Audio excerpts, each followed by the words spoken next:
Hello, everyone, and thank you for joining us today. We will get started at just a couple of minutes past the hour, so hang in there until we get started in just 2 minutes.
Okay, hello, everyone, and thanks so much for joining us today. This webinar is entitled Building a Team, Assessing Your School's Wellness Environment and Developing an Action Plan, and it is brought to you by Action for Healthy Kids. We have two presenters for today's session. My name is Heidi Knobloch, and I'm the Action for Healthy Kids Field Manager of Illinois, and I'm accompanied by Denise Marquez, who's Action for Healthy Kids' Parent Advocate Coordinator in Colorado. So she will also be presenting with me today.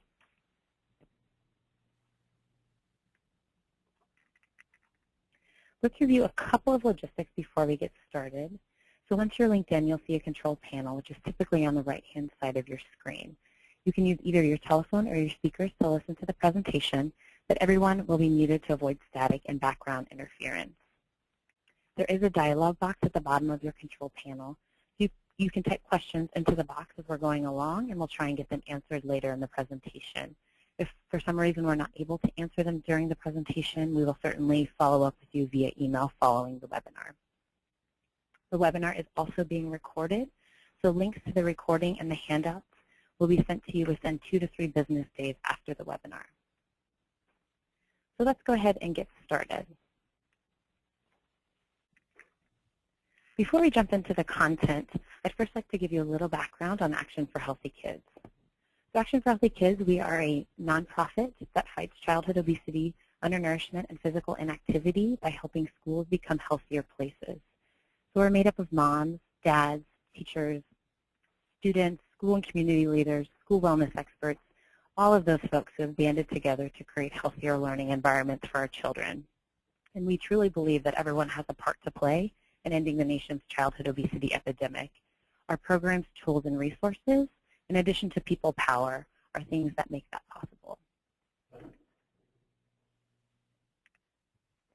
So we were founded in 2002, just over 10 years ago, by former Surgeon General David Satcher, and today we have more than 65,000 members. We also partner with dozens of professional associations, government agencies, and corporations at the national, state, and local level. And our goal in general is to create school communities where children know how to make those healthy choices from the minute that they walk into the front door to the minute that they leave at the end of the school day. This presentation is part of the Action for Healthy Kids Parent Leadership Series. So Action for Healthy Kids believes that parents play a crucial role in creating healthy school communities, and that's where this leadership series was founded.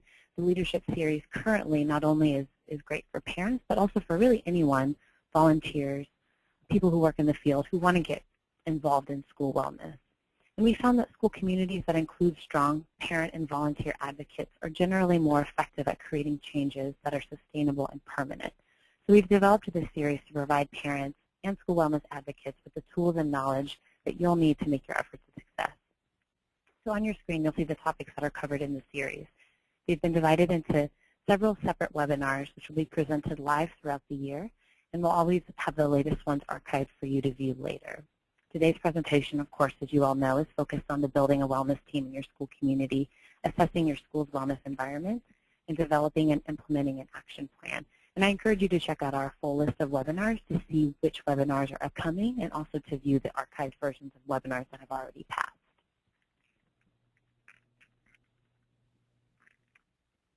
So today's webinar will cover several items. First, we'll talk a little bit about building a wellness team at your school. So why should you build one? How should you build one? As well as tips for success. This can be a really difficult thing to do in a school with so many other competing priorities, but it really is necessary to put the time and effort in early on to build a successful team. Second, after you gather your team, your first step is to assess your school's wellness environment. So we'll talk a little bit about that. This will ultimately help you determine what your team will work on. So we'll talk about the types of assessments that are available, as well as how to get started. And then finally, your team will need to develop an action plan. So we'll go over the basics of developing and implementing an action plan for a school wellness project, and we'll also share with you our action plan template that you're welcome to use for your own projects and wellness initiatives. So Denise will walk us through the first step of building a wellness team at your school. Denise? Thank you, Heidi. Good afternoon, everyone. So what is a wellness team? In very general terms, wellness teams exist to make schools healthier. Their work may include any or all of the things that you see here on the slide, such as identifying concerns, developing your vision and goals, leading wellness projects, raising funds for your projects, measuring project impacts, and celebrating successes. Wellness teams can exist at the district level, where teams work on larger scale projects that have an impact across many schools, or at the school level where teams work on projects that have an impact just at that particular school. Parents, teachers, administrators, school staff, students, board members, and community members can all be a part of a wellness team. And today we're going to focus mostly on school level teams. A wellness team can go by many names like you see here on the slide. You can change to the next slide. It can be formed as a subcommittee of your PTA or your school accountability committee, or it can be a standalone group. It can be formed as part of a comprehensive health and wellness initiative like Coordinated School Health, which is a systematic approach recommended by the CDC that addresses 8 different components related to school wellness. It can be formed as part of a wellness program or a framework like Fuel Up to Play 60, which was developed by the NFL and the National Dairy Council, or Game On, the Ultimate Wellness Challenge, which is a signature program from Action for Healthy Kids. Game On and Fuel Up are designed to be creative, fun, and appealing to students.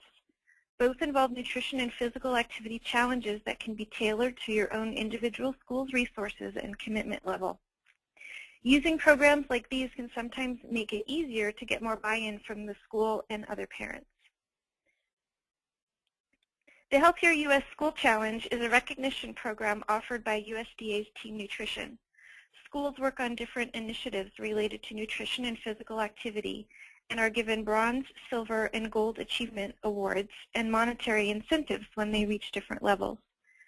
A wellness team can also be an unofficial group without a special name that does health and wellness-oriented projects.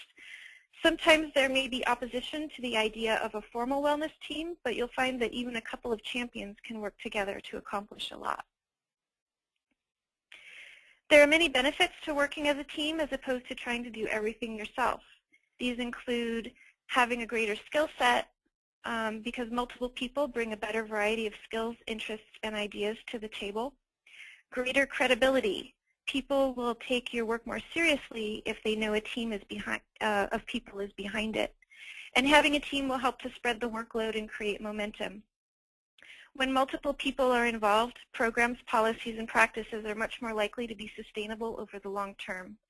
The knowledge that you're in it together creates inspiration, motivation, and the personal connections which can make all the difference. So let's talk about how to get started. First, find out if there are any wellness-oriented groups that already exist in your school. And if so, find out what they are working on and get to know the people on the team. And then if their work is headed in the same direction as yours, or if they have a similar focus, then go ahead and become a part of that team. But if there isn't an existing wellness group, or if their work does not mesh well with yours, then it's time to start your own team. Just make sure to communicate so that you're not duplicating efforts. Next, identify other champions to help you lead the committee. The champions will build on the energy, passion, and expertise of many other active contributors. And you should look for people that are creative, committed, passionate about student health, people that are great communicators, and overall determined to see challenges through. And finally, it's a good idea to develop an elevator pitch. So in 30 seconds or less, be able to describe why you want to create a wellness team. This is your elevator speech. And then in about 2 minutes or less, be able to describe what types of activities the team will do and what kind of time commitment will be necessary. You want people to know what they are committing to. Parents and school staff are busy and more likely to join your efforts if they feel that the group has a purpose and a direction. At this point, it's very important that you get the principals approval and buy-in at the highest possible level of commitment. From the research that's out there and from our expertise in the field, we know that without the principals' buy-in and support, long-term sustained changes will not occur. So at a minimum, he or she needs to be aware of and give his or her approval of what you're doing.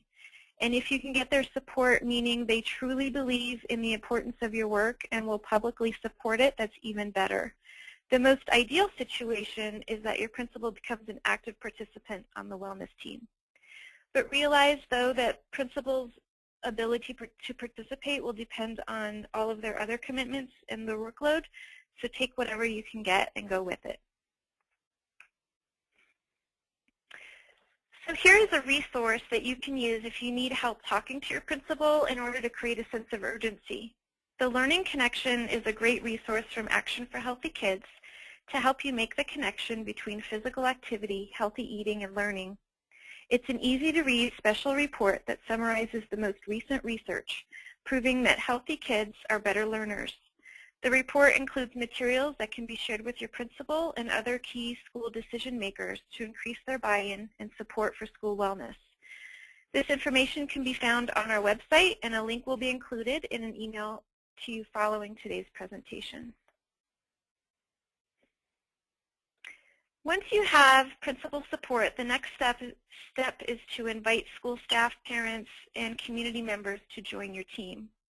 Ask the principal for his or her ideas on staff people who might be interested in joining.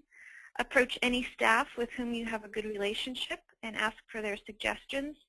You might just want to start with your child's teacher and see if they know of other teachers or parents that have expressed an interest in school wellness. Approach anyone who seems generally just like an obvious good fit. People such as the school nurse, the health teacher, PE teachers, and school lunch personnel. It never hurts to ask. Survey your parent community. How do they perceive wellness at your school? A survey can start to educate them and garner interest in participating. One easy way to do this is to send out a survey via email. And some of you may be familiar with SurveyMonkey. It's an online survey tool where you can ask up to 10 questions for free. So ask what they feel is important, and don't forget to ask if they are interested in becoming a part of your team. Also, we recommend speaking at a staff meeting, a PTO or PTA meeting, or a SAC meeting. Ask to be connected with the person who does communications at your school. This could be your principal or your school secretary or someone from the PTO. Is it okay to put a notice in an email blast or on the school's Facebook page, in the school newsletter, or can you send home a flyer with students? Keep in mind that some people may be shy about getting involved due to cultural differences or other reasons. So give these people personal invitations to get involved and then ask them if they will invite others. People like it when you invite them and make that personal connection. Try to have the team represent the diversity of your community, and this will help to ensure that your projects meet the actual needs of your community instead of what you perceive the needs to be. If you live in a bilingual or multilingual community, provide translation if you can. Involve people who have a deep understanding of the culture, norms, and dynamics of your community, and this will help to ensure that your projects are sensitive, relevant, and welcoming to all. Include key players and influencers in your school. Include people who can commit the time. And realize that not everyone on the team needs to be a champion. Supporters are just as important and just as necessary. They may not feel the same passion that you do about the importance of a particular project, but they bring many skills and can contribute in other ways. Consider inviting students to participate and provide input. If you do, be clear about their roles and expectations. Make sure that the kids understand what they're signing up for. Consider creating more than one student position, and this makes it less intimidating for the students if they know that they are in a group along with their other peers. Prep the kids before meetings on the agenda and meeting procedures. They probably won't have experience in this area and will feel more comfortable if they know what to expect. And one thing to note here is to always have more than one adult volunteer present if you're meeting in person with kids, and this is just a good standard to follow for youth protection whenever you're working with students. And then prioritize students in your action plan. Don't just involve them for PR's sake, but make sure that they're actually doing something and that they understand the importance and relevance of their assigned tasks. We recommend that at your first meeting, you write a vision statement to help you define your group's purpose. Start by having the group discuss a list of projects or areas that they would like to address. Write down everyone's ideas and the whys behind them. Encourage the group to frame ideas in a positive light, in terms of solutions instead of problems. At this point, don't get caught up in talking about the how. This is simply a time to brainstorm openly in order to discover the group's priorities. Then look for common themes, and these themes should drive your vision statement. You can always come to the meeting prepared with sample statements and your own idea on how the vision might read, and then refine it as a group. Your statement should clearly define what your school will look like if you achieve all of the goals. And an example of a short and concise vision statement is shown on the slide. So it says, ABC elementary students will learn how to make healthy choices from the minute they walk in the front door to the minute they leave at the end of the school day. ABC will be recognized as the healthiest school in the state. The statement can then be used to create your goals and market your projects to your school community. Also at your first meeting, charge the group with the task of promoting the vision and the work of the wellness team throughout the school community. An important part of your team's work will be to create a sense of urgency by educating your community about the state of children's health today and linking that information to daily practices taking place around the school. They'll always need to make the connection between nutrition, physical activity, and student performance. Make sure to give them tips on how to talk about the team's efforts with others. You can share our webinar, Making the Case for School Wellness, with them, which is a great resource on why school wellness is so important.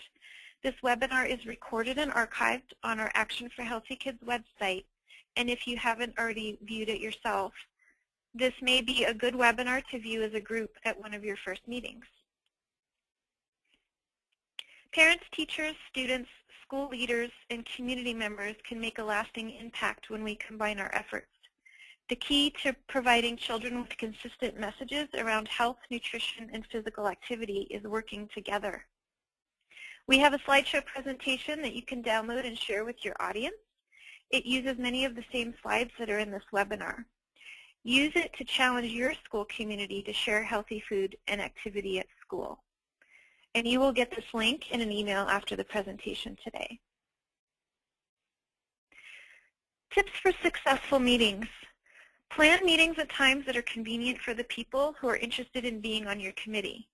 If possible, offer childcare and healthy snacks or meals, and try to have meetings at regular times. Make sure that you create a welcoming environment at every meeting. Little things like greeting each person, smiling, and making eye contact can go a long way. Provide name tags so that you and others can address people by name. Offer opportunities for conversation and interaction. People will feel more invested if they've developed relationships with others. Always have a focused agenda. Set it out in advance and follow it. Include a start and end time for the meeting, and then be sure to start and end on time. If people feel like the meetings are a waste of time, they will stop attending. Accomplish as much as possible with emails and phone calls, but note that for some communities, email is not the most widely used method to communicate. So do what is best for your community. And then finally, consider forming subcommittees if needed to work on different projects. So here is a good success story to share with you that demonstrates the value of a team. At Westdell Elementary, where student fitness and nutrition were concerned, teachers and administrators had all of the best intentions. A school wellness policy was in place, a school health council had been established, and some teachers were offering health and wellness programs to their students. The only problem was that there was no coordination of information or efforts. Seeing this, Action for Healthy Kids volunteer Kathy Whaley decided to bring all of these efforts together by creating a wellness team using the Game On model. Kathy started by holding an informational meeting with the main purpose of gaining the interest and enthusiasm of the group. And after the team was formed, they set their game plan. They determined their schedule of challenges, and they used many of Game On's free resources, which are available on the Action for Healthy Kids Game On website, to promote the different activities. And the project ended up being a great success. Between 20 and 35 kids engaged in a variety of after-school games and physical activities and received healthy snacks 2 or 3 times a week.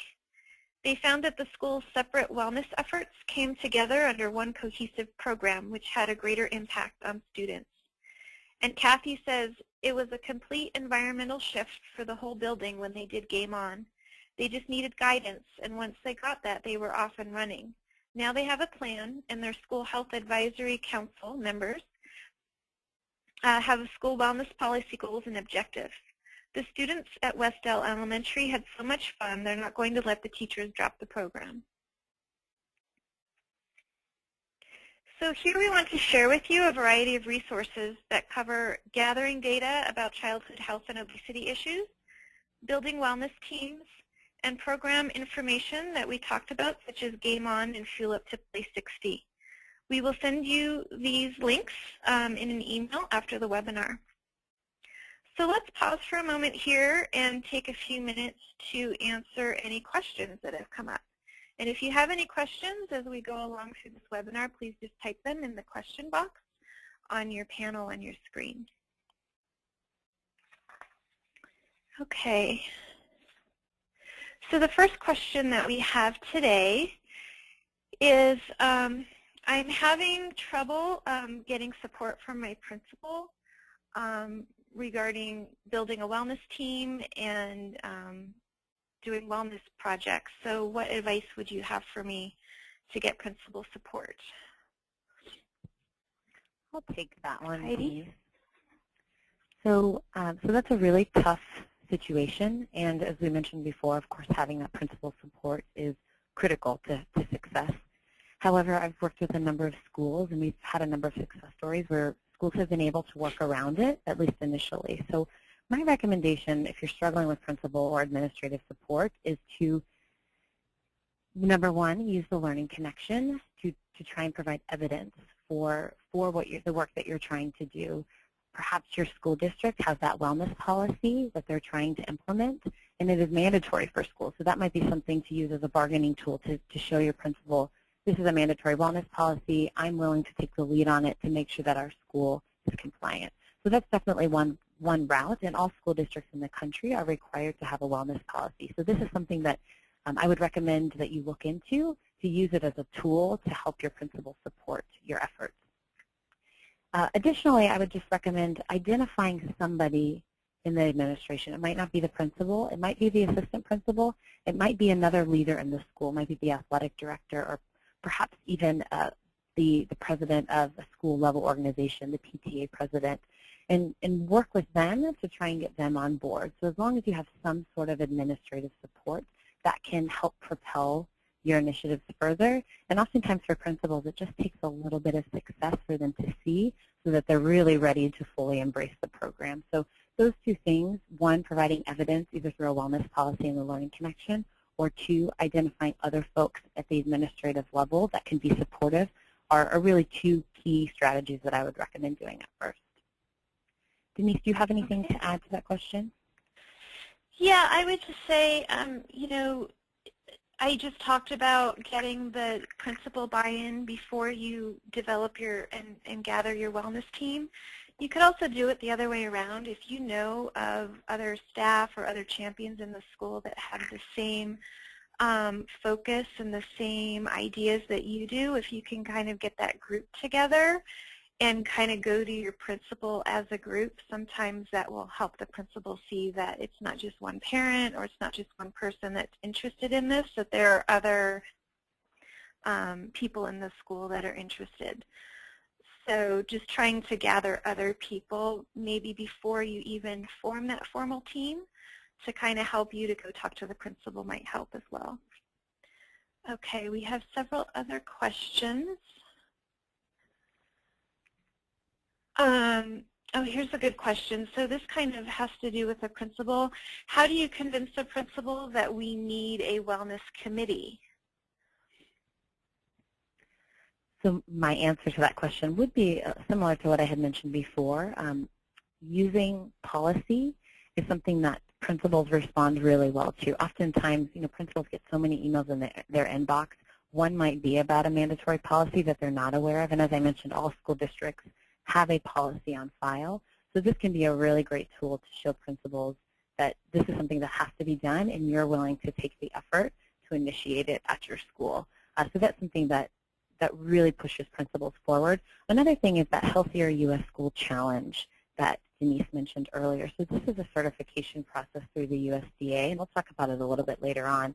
This is another thing that schools really like to get that recognition for, that positive recognition in the community. And applying for something like the Healthier U.S. School Challenge results in that recognition. So for example, if you apply and are certified, you'll get materials from the USDA, including a signed picture from Michelle Obama, a huge banner that can go in front of the school. So these are some other things that provide very visible recognition for the school that can be useful in getting the principal on board. Okay, and we'll just take one more question here and we'll move on. So the next question is, I am a contracted school nurse scheduled 4 hours a week at a school district. I was inherited the position of wellness committee leader or champion, and I'm having a lot of trouble getting buy-in from teachers and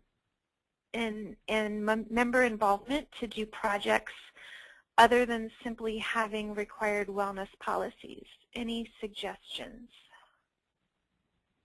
I first have to say I love how that is referenced as inherited the position. That's a wonderful way of putting it. And this is something that is very common throughout schools, is you designate one person and that person has to run with it. So in that particular situation, my recommendation would be to acquire some time at a formalized staff setting. So whether that's at a professional development or that's at another school-level meeting, at a math night or a literacy night, any time where you can have all of the staff together. And I would use that time to, in 1 to 3 minutes, talk about either why you're doing this, so if it is a district mandate, or if there's one particular project that you can envision the school doing that year, talk about that one particular project. I've presented at a number of schools this school year, and that has been the impetus to get other folks to sign up, just passing around a sign-up sheet saying, this is something that we're doing at our school, this is something that I'm looking for some assistance on. If you're interested, please sign up. And in my experience, you might expect 1 or 2 people to sign up, but even at smaller schools, I get 4 to 5 to 6 people that say immediately, yes, I'm interested, I want to get involved. And that's another great way to make sure that you're getting the people that have the passion and that are really going to see those projects through. So that would be my one recommendation. And then also, identifying, even if it's just 1 or 2 people, these might be your colleagues, your friends at the school, that you can take them out to lunch and talk about wellness at lunch, and then maybe get them a little bit involved in that way, and to make it fun for them, make it for an opportunity for you all to spend time together as friends, as colleagues, but also accomplishing wellness-related work. Denise, do you want to add anything to that? No, I think that's a great answer. So I think it's time to move on, and if I have not read your question and we haven't answered them right now, we will have time at the end of the webinar. And also, we will be answering questions after the recording is over today. So, okay, Heidi. All righty. So let's move on to assessing your school's wellness environment. So after you have your team in place, this is really the next step to make sure that you have a clear vision of what your needs are and how to go about accomplishing your activities. So as George Bernard Shaw once said, you can see on your screen, the only man who behaves rationally is my tailor. He takes my measurements anew every time he sees me, while all the rest go on with their old measurements and expect me to fit them. So after you've formed your team, it's a smart idea to conduct an assessment of your school's practices related to student health. As you all know, working in schools, or if your children attend schools, schools change year over year. So this is an assessment that it's important to do one every year, every couple of years, to make sure that you're addressing your school's needs. So let's talk a little bit more about that, why to do a wellness assessment. So although it can be really tempting to jump right in and start a project, especially if you're having difficulty getting a team together, there are a number of reasons to start with an assessment first. So first and foremost, it will help you develop relationships with key staff. So hopefully you've already been doing this, but the assessment provides another reason to communicate and work together. So this is, for example, with having a principal that's not entirely on board initially, having an assessment, using it as an opportunity to show the principal what the needs are, to ask the principal questions, is another way to develop that relationship and increase support for wellness. Second, it will help you determine your school's strengths and weaknesses. Third, it will help you define goals that really suit your school's needs. So hopefully at some point, these goals will go into the school wellness policy, the school improvement plan, or even be used to guide an action plan for that particular school year. Fourth, it will help you justify your decision to make changes. This is something that will help keep your team's focus, but also if the principal says, hey, why are you doing that? You can clearly show that you're doing it based on the assessment that you conducted as a team. And then finally, it will help you document starting points in order to show progress over time. This is something that's really important down the road, as it will enable you to show that your efforts have achieved these measurable results, and will also help to create sustainability for the long term. And also in general, data is always useful to have for funding requests, especially grants. If you can show to a funder that you've had data, that you have data to support your efforts, they'll be more likely to support that funding for your school. So there are a number of different types of wellness assessments out there. Your job is to do a little bit of research and figure out which one will work best for your school. Some of these tools are comprehensive and can take some time to fill out. Others are a little bit shorter and can give you a nice snapshot of what your assessment would look like. So here are a few tools that we recommend. One is the School Health Index. So this was developed by the CDC, the Centers for Disease Control and Prevention, and it's based on the 8 components of coordinated school health. So this is a very comprehensive tool. It's not only going to help you evaluate where your school stands, but it can also guide you through the process of determining your priorities and developing specific goals for improving your school health and wellness environment. So with this particular area, since it addresses 8 components, it might be useful to divide that up to make it less of a burdensome task. So give each wellness team a component, for example, to complete. The second tool that we recommend is the WellSat tool. So this was developed by the Red Center for Food Policy and Obesity at Yale. And the WellSet tool is used to measure the strength of district-level wellness policy. So it is focused on the district, but you could also use it to measure what is or perhaps is not being practiced at your own school. The third tool that we recommend is the Fuel Up to Place 60 School Wellness Investigation.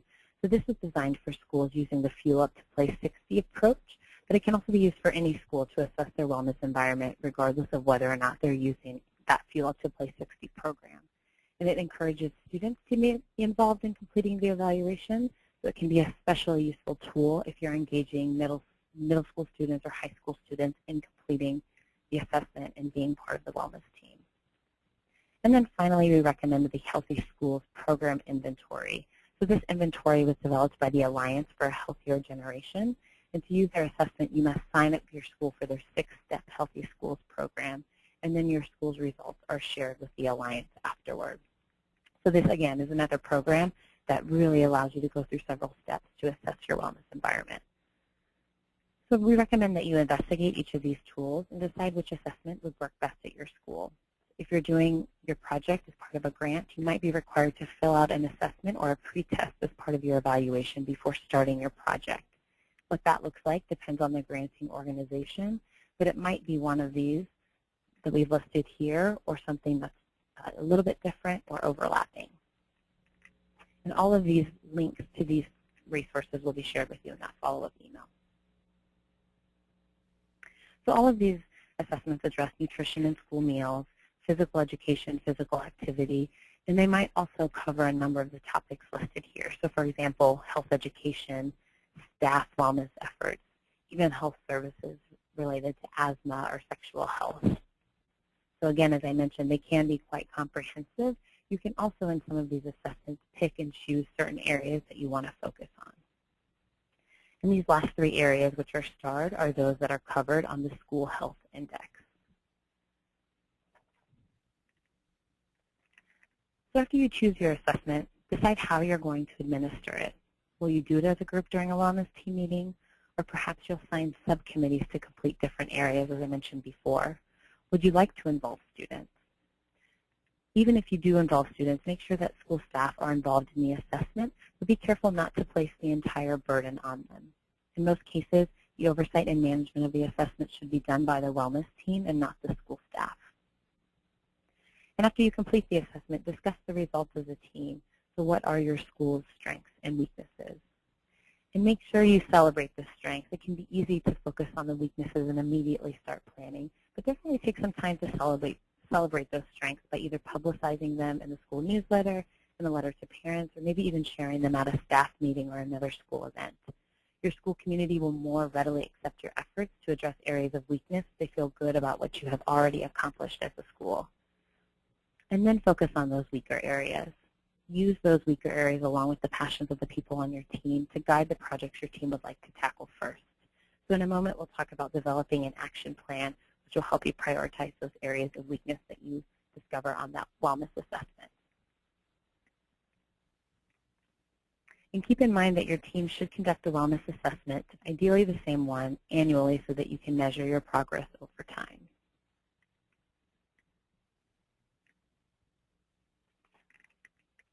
So this process may seem overwhelming, I know, especially if you've never completed an assessment before. So I'd like to share a success story of a high school teacher, a PE teacher in Coral Springs, Florida. So when PE teacher Celeste Martel came across Fuel Up to Place 60, she saw that doing a school wellness assessment was recommended. So she completed the assessment, and when she saw the results, she was essentially less than thrilled. She was particularly upset by how low the physical education scores were, being a PE teacher.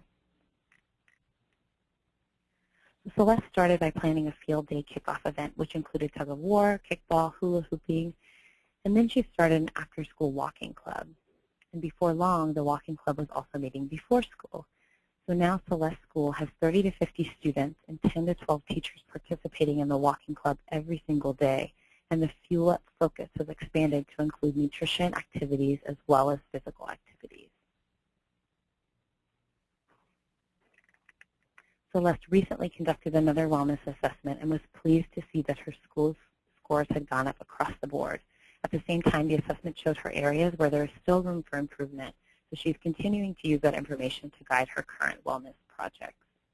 So as you can see, that assessment was the impetus to really create some change and to create rapid change at her school that had a really positive impact on students and staff as well. So here are the links to the assessments that we've discussed, and of course these will be provided in the follow-up materials for your reference. So let's take another moment to pause. I'll turn it over to Denise to see if we have any questions specifically about assessing your school wellness environment. Okay, thanks, Heidi. I do have one question about from someone who is in Michigan, and I don't know if we can really answer this today. We might have to follow up after the webinar. But she's asking if there is a team that can share their progress, their platform, and their agenda. I guess maybe a school in Michigan that is having a lot of success with their wellness team. I don't know, Heidi. Yeah, absolutely. So we have a Michigan State coordinator who works with all of our funded schools in Michigan, as well as other schools that have expressed an interest in receiving Action for Healthy Kids resources. So I'll make a note to follow up with that individual via email, and I can connect you with that Michigan State coordinator, and through her work, she can connect you with the school specifically in Michigan. And then if for some reason we're unsuccessful there, we have a number of schools in other states. My state of Illinois can definitely share success and kind of guide you through that process. So absolutely, Denise, I'll make a note of that, and we'll follow up via email. Great, thank you. And I do not have any other questions related to school assessments. So let's move on to developing and implementing an action plan. So this quote from Nathaniel Branden really is true. It says, "A goal without an action plan is a daydream." And this is why creating a plan is so important. There are some people out there who can accomplish their goals without a plan, but it's really not recommended when you're working with a team. So taking the time to think through a plan provides so many benefits. And these are team camaraderie, and that's the process so the process of developing an action plan together will make everyone feel more invested. Another benefit is group brainstorming. So each member of your team brings different skills to the table. Your plans will almost certainly be better thought out when everyone creates them together. Clear communication. A plan will help everyone to understand the project goals, so know what he or she is expected to do and by when. It helps when delegating specific activities so that one person doesn't feel like they have to do it all themselves. And this eliminates confusion and potential conflicts. And an action plan will also help you with a timeline. So it's important to have down on paper, for example, we will accomplish a specific task by a specific date. It creates a sense of urgency and keeps everyone going so that the project doesn't stall. So what are the steps in the action planning and implementation process? By this time, you've already completed the first two steps on your screen, forming a wellness team and assessing your school's wellness environment. All of the steps that we're going over now are on our action planning template, which you'll find on our parent toolkit page at actionforhealthykids.org. And we will send you a link to the template after the webinar today so you can look at it yourself. Once you've formed your team and completed your assessment, it's time to select a project. Use your assessment results and the passions of the people on your team as a guide. And if you haven't already, make sure to obtain project approval from school administrators. And then determine your project goals. So laying out your goals is a very important part of the process. Think about the why. Why is this project important? Why is there a need for this project? What is missing or lacking in your school that the project will help to fulfill? Who is your target audience? Is your students' teacher, families? Is it the students, teachers, families, or all of the above? And then think about what behaviors are you hoping to change and what specific impacts do you want to have? We recommend that you put your desired outcomes into the form of SMART goals so that you'll be able to measure them and track your progress more effectively. SMART is an acronym for the steps that you can see on the slide. SMART goals are specific rather than general. They tell the team exactly what is expected, why it is important, who's involved, and where it's going to happen. SMART goals are measurable. They answer questions like how much, how many, and how will I know when it's accomplished. SMART goals are realistic and attainable. To be considered meaningful, they can't be out of reach, nor can they be considered to represent performance that is below standard. Choose goals that matter, that are relevant to your school, your community, your students, and your students' performance. SMART goals are time-bound. They have a target date. A commitment to a deadline helps the team focus their efforts and prevents goals from being overtaken by the day-to-day crises that invariably arise in an organization. They answer questions like when, what specific changes will have occurred at the end of the school year. So here are some examples of SMART goals and measurable impacts for two types of school projects. For a school garden project, 125 students in grades 2 and 3 will participate in school garden learning activities in their classroom by the end of the school year. 200 students will taste produce from the school garden by November 15th. And weekly consumption of fruits and vegetables in the cafeteria will increase by 15% by the end of the school year due to the nutrition education which is a part of the project. So note that all three of these goals are specific, measurable, relevant, and time-bound, and the team needs to feel that they are also attainable. And for a physical activity project, you're answering questions like, how many teachers are using classroom activity breaks, and how many students had how many more minutes of physical activity as a result of the project? So here you'll see two examples. 150 students will have 15 more minutes of physical activity each day throughout classroom activity breaks by March 15th. And 100% of classroom teachers implement activity breaks in their classroom by the end of the school year. Once again, these are specific, measurable, attainable, relevant, and time-bound. Note that you are collecting data around these impacts for a couple of different purposes. First is to help your school with strategic planning, what worked and what didn't, and what behaviors changed. And then second, to help promote your successes and lead to program sustainability. Some impact measures will help with the planning purpose, and others will help with the promotion aspect, and some will do both. After you've defined your goals, the next step is to form an implementation plan. Develop a timeline and assign tasks. Write out action steps and sub-steps, the team member responsible, the start and end dates, and the status or to-do list for each task. Include things like evaluation, project promotion, and communication. These are all important action steps. And also, you will need to develop a budget. So write down all of the potential costs of your project. These may include equipment and supplies, incentives, gifts and awards, promotion, printing and copying costs, and meeting or event costs. Determine items that may be able to be donated or borrowed, and then add up your total project budget and discuss where the funds will come from. So now we'll talk about funding. In an ideal world, there would be school and district funds to support your project, and you should spend some time looking into this. Sometimes there are pots of money that go unused, maybe through your school district or your PTA, so be sure to ask questions. Find out if your PTO or PTA is able to earmark funds specifically for wellness projects. And look outside the school. You may have families willing to donate if they're passionate about health. Sometimes you can find community partners willing to donate goods or services, such as grocery stores, parks and rec departments, sporting goods stores, local spas, garden centers, or hardware stores. And there are grants out there from many organizations, both local and national.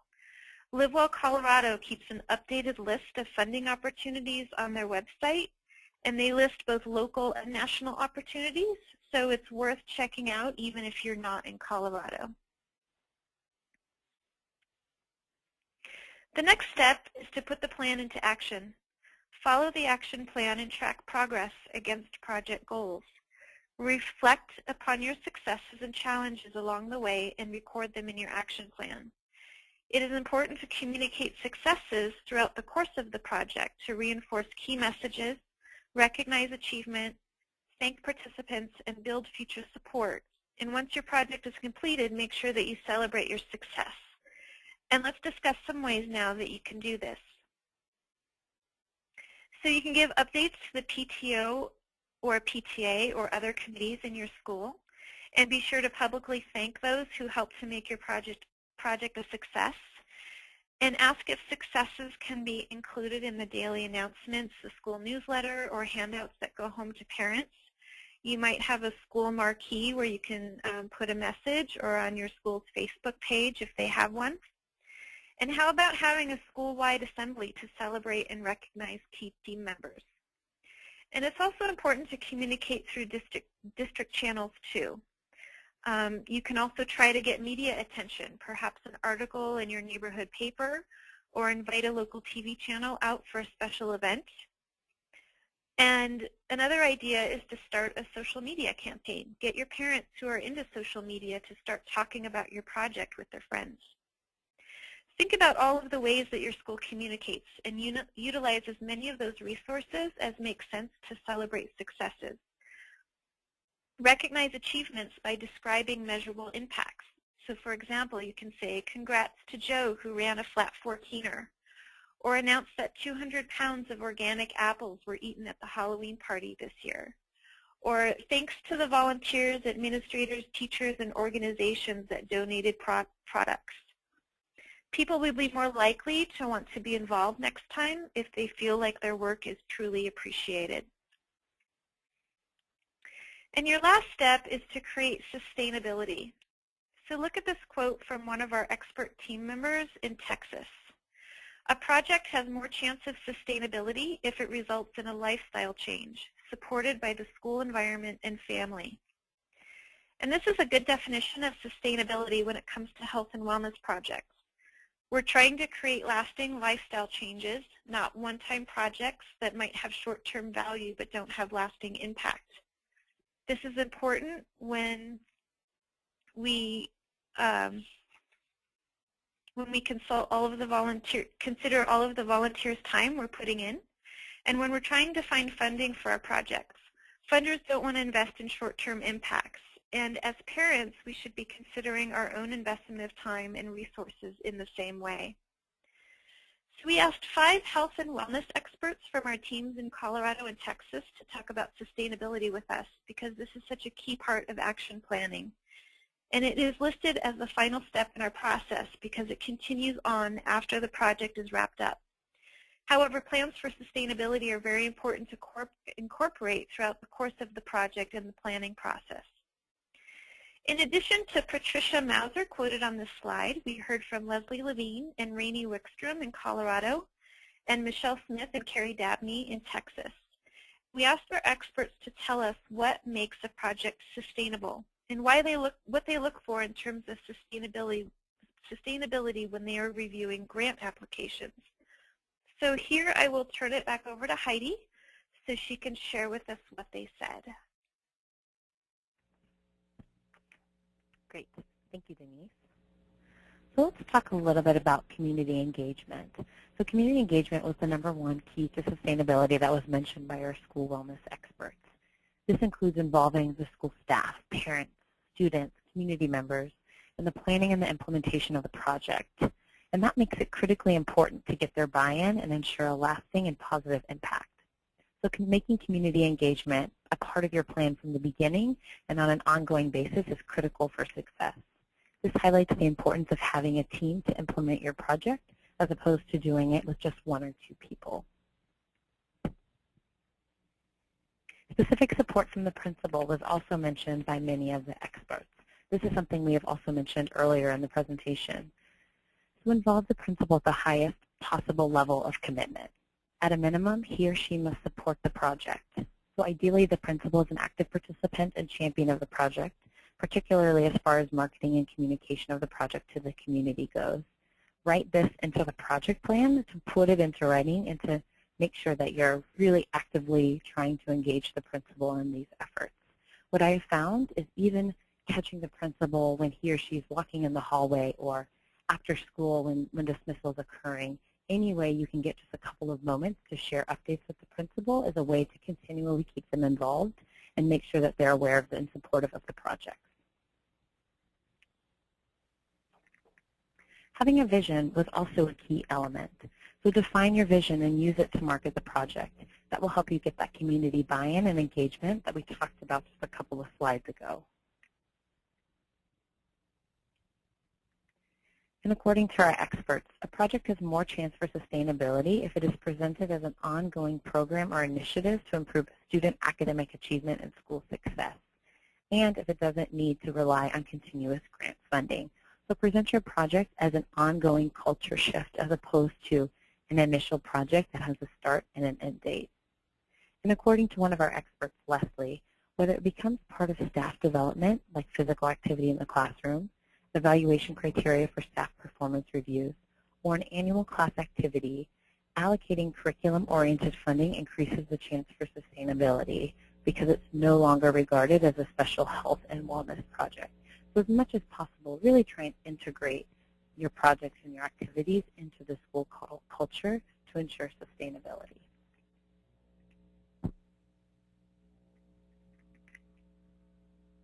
And take steps to ensure progress is being linked and incorporated into school policies, future practices, and programs. So work to get it written into the district or school level wellness policy, school guidelines, and the school improvement plan. So most schools have a school improvement plan around academic performance and other goals, and these are usually mandated by the state. This can be one of the best places to put school wellness goals as progress is reviewed on a regular basis.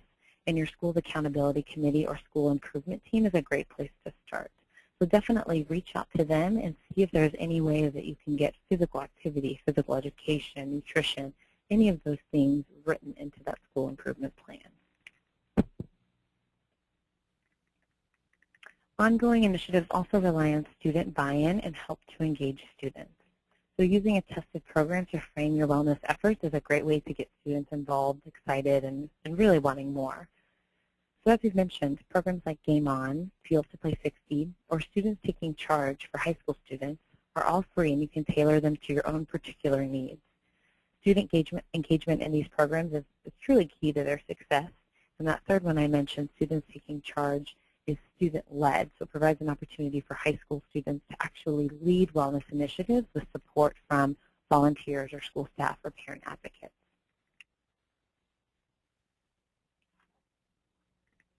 And you can sign up for a recognition program like the Healthier U.S. Schools Challenge, which we mentioned earlier. Awards and recognition will help to cement your school's wellness identity, and then they can be used as a marketing tool for your school. Any positive recognition that your school receives is likely to leave your school community wanting more. Awards and recognition will put your initiatives in a favorable light, and some programs even offer a financial incentive if awarded, which can help fund health and wellness programs in future years. I should also mention that Action for Healthy Kids regularly posts success stories from schools across the country who are implementing wellness initiatives. So if at your own school you're doing something that's wonderful and you want to have an opportunity to publicize this to others, send us an email. Let us know, and we'd be happy to share that success on our website to motivate other schools to do something similar and to provide you an opportunity to promote your school in a positive light. In addition to the Healthier U.S. Schools Challenge, the Alliance for a Healthier Generation has a Healthy Schools recognition program, and some states may implement state-level awards. For example, Colorado has the Healthy School Champion Scorecard, and Indiana has the Healthy Hoosier School Award. So these are just a couple of examples of state-level recognition programs. Not every state has a state-level recognition program, so those national-level recognition awards and programs, such as the Healthier U.S. School Challenge or the Alliance for a Healthier Generation programs, are probably the better option in those situations. Here's another success story to highlight how useful an action plan can be. So Henry County was a pilot school for coordinated school health. And in 2009, the leader of their school wellness council utilized an action plan to plan for Child Health Week. According to Stephanie Winders, the coordinated school health director, the planning chart helped us break down the steps of what we needed to accomplish and by whom. And thanks to their action plan, Henry County accomplished a lot in a short amount of time. During Child Health Week, their high school walking club started with 15 students on Monday, and by Friday morning they had 50 students participating.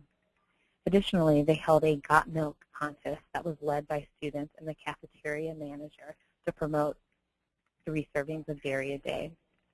And all the schools in the district are now using action plans to set their year-long goals. So as you can see, using an action plan really can provide nice structure for wellness activities and allow you to accomplish a lot of initiatives in a short amount of time. So now I'll turn it over to Denise to share her own success story related to developing and implementing an action plan. Yeah, thanks, Heidi. So as an Action for Healthy Kids parent advocate and through the Action for Healthy Kids resources and parent leadership training series, I learned how to build support, develop a wellness team, and carry out a school garden project at my daughter's school. We already had a school garden in place, but needed a way to get the garden and nutrition curriculum into the classrooms. And since this was a pretty large project, we ended up forming a school garden subcommittee so that we had time to focus our meetings on this project. And members of our subcommittee were not necessarily the same members that were on our general health and wellness team. And this just brings up the point that there may be individuals that are willing to help with specific projects, but they may not have the time or interest to be on a general committee. So the action plan was probably the biggest help to me and our team. We knew what the overall goal was, but we really hadn't thought about how we were going to get there. So the action plan helped us break down the steps into smaller tasks for each person on the team, and it kept us on track with our timeline and our goals. And we also used it to record our activities to make it easier to replicate. So this year we're able to look back at what our timeline was, and we're able to keep the same schedule for classroom activities. And this is one of the ways that we are making the school garden sustainable. And we use the impact data from our action plan that we gathered to write an application for and receive a Healthy School Champion Scorecard Award, which is one of the programs in Colorado that Heidi mentioned earlier.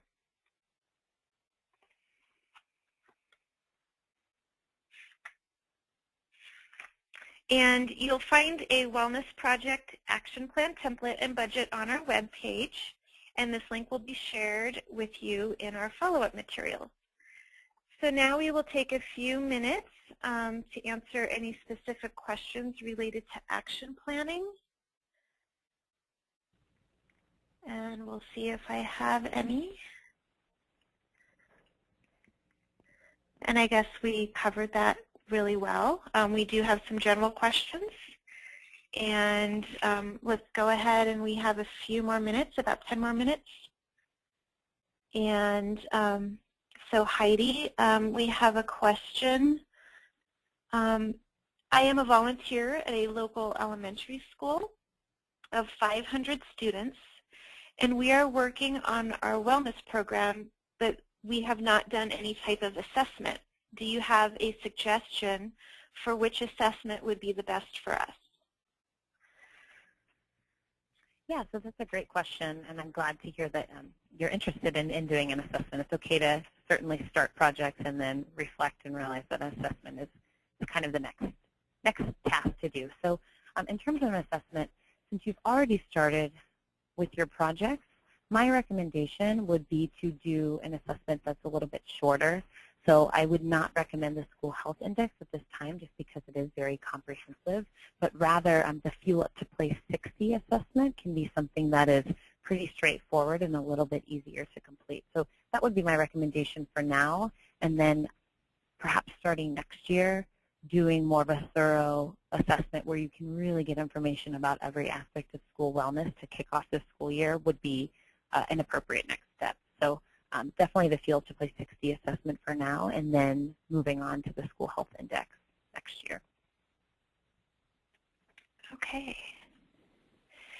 And another question that came up, I'm having a difficult time getting my wellness team to meet. What are some ways to overcome this challenge? So that happens all the time. It's definitely a very relevant question. One particular situation that I had in my previous work in southern Indiana, I was working with one particular school, and they had a very similar issue. They were unable to get the team together. As a result, they weren't able to get anything accomplished, and it became really frustrating. So ultimately what they did is the Wellness Champion really worked to condense the meeting agenda and picked a day and had a brief 15-minute meeting before school and then after school. So that way, it was essentially the amount of time that Wellness Champion would have been spending anyway on a meeting, but he was able to divide it up so that those folks who wanted to come early in the morning could attend, those that could attend after school attended there, and then in the end, he was able to fill in the gaps with emails, phone calls for those individuals who were not able to attend either meeting. So that's the number one thing I like to recommend is be flexible with the time, whether that is keeping the same agenda and doing a morning meeting one time, an afternoon meeting another time, or condensing the agenda and doing 2 really quick meetings on the same day. That was very successful for that school. And then the other thing that I'll mention is it's okay if in-person meetings don't happen all the time. Oftentimes, wellness policies require a certain number of times that the wellness team must meet each year, quarterly, monthly, et cetera. If it's difficult to meet in person, I think it's okay to do it via email or via phone, or even the Wellness Champion touching base with wellness team members individually at dismissal or during the school day. So know that it's okay to do things via email and via phone, and then if you can just once a semester have an in-person meeting, or maybe twice a semester have an in-person meeting where you can actually touch base, that might be another route to go that's been really successful. Denise, do you have any additional things?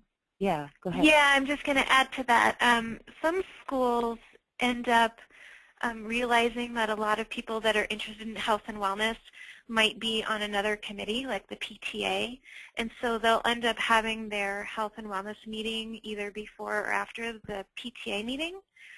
And I'm working with a school right now, actually, who they decided to meet on a Saturday because that's just when people are more available and more willing to come to a meeting. So it really just depends on who those people are that are interested, and if there's another time that they're meeting already, you know, maybe try to piggyback the health and wellness meeting onto a different meeting. And really just try to be flexible, like Heidi said. You know, if a Saturday works or an evening works, and if you have to provide daycare or open up the gym at the school so the kids have something to do, you know, just try to kind of be creative and figure out ways that you can, that works with everybody's schedule. Okay. And I just had a comment here about it's critical to establish the link between wellness, meaning physical activity, nutrition, and academic success when you're trying to get administrative and principal buy-in. And yes, we definitely agree with that. And like we talked about, our Learning Connection publication is a great way to do that and to be able to present that information to your principal. A lot of times teachers and principals will listen to you if you're trying to tie it to student performance in the classroom. So that's a really good comment. Absolutely, and I'll just mention that, you know, even creating a one-page document that has a couple of data sources connecting physical activity and academic achievement and nutrition and academic achievement, a couple of quick ideas for how to do physical activity in the classroom, for example, and giving that one-page handout to staff members can be a really great way to get people on board. It's quick, it's simple, and it's something that, as an advocate, you can put it in staff mailboxes and, you know, even do that once a month or, you know, once every couple of weeks just to provide additional information and reinforce that connection between academics and wellness. Mm-hmm. That's a great comment. Yeah, and we have one more question. She says, I do have administrative support. However, we are a small school district, and not many are interested in going the extra mile or putting in the required additional work that may come from wellness committees initiatives. And it sounds like she's talking about staff involvement. So do you have any recommendations on, how to get staff involved when they are already overcommitted for, and limited on time of what they can do? Yeah, so that's a really tough situation. And it's definitely a challenge that can be overcome. I think, as Denise had mentioned a little bit earlier, combining committees can sometimes work really great in a smaller environment where people maybe are already required to join a committee and don't have the time or the energy to join an additional committee. So that's something that, if you have the administrative support, sitting down with the principal or assistant principal and figuring out if committees can be blended, if there's a good fit for two committees to join into one so that you can still get some activities done. And the reality is, in those situations, wellness teams will look a little bit different. So in those situations, it might be a wellness team that is mostly made up of parents or community members, or maybe pulling in older students is something that can help really get things done, as opposed to having some of your traditional stakeholders that you find on wellness teams, like PE teachers and school nurses and classroom teachers. So I think understanding that the makeup of the team will look a little bit different, and not being afraid to reach out to parents or to students or to local community organizations for support is okay. And ultimately, if the committee ends up being a little bit smaller, that could affect wellness initiatives, but if you're able to have a lot of success initially, or that first year or two, it could encourage other people to get involved in a committee that is having a real impact and is fun. So that's something that I think it's okay as well if the team looks a little bit different or is a little bit smaller. All right, thanks, Heidi. I think that's it for questions, so I think it's time to wrap up. Okay, great. We'll go ahead and wrap up. That does conclude our webinar today, and we'll send a follow-up email in 2 to 3 business days with a link to the recording and handouts. It will also include a registration link for the next webinar in this series. I also wanted to mention that currently we have school grants that are available to schools. This is something we didn't mention earlier, but these school grants are for school breakfast programs or physical activity programs, and they range from $500 to $5,000. So definitely check out our website and complete an application. They are due May 1st. So we've got about a month or so until those applications are due. But I encourage you to take some of the information that you learned at this webinar, put it into action by applying for a grant and starting a project. If you want to learn more about Action for Healthy Kids in general and how you can get involved with our mission and our movement, take the Every Kid Healthy Pledge. So this is a movement that Action for Healthy Kids is promoting to help us create a 100,000 person movement to make all schools healthier places. Really just takes 10 seconds to pledge, and once you've signed on, we can show you some ways, big ways, small ways, that you can turn your commitment into action. So we'll send some more information in the follow-up email. But for now, thanks so much for your time, and have a great day.